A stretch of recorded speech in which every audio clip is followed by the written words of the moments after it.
Hi, my name is Miguel. I'm manufacturing manager here at FAMCO, and today we're going to show you a screen damper wall vent, or SDWB.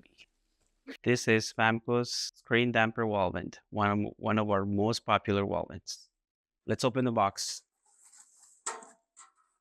This is the wall vent, and it can be broken down into two different parts, the hood and the tube. Let's discuss the feature of this product.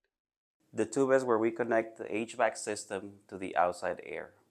The hood protects unwanted water or air filtration coming into the home.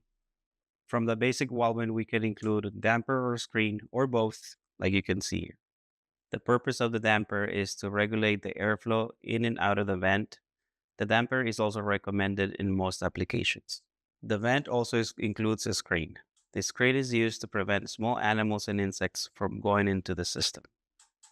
Due to the fire hazard of lint collecting on the screen, this product is not recommended for dryer applications. FAMCO understands that no application is the same. That is why we offer many variations in size, colors, and metal options.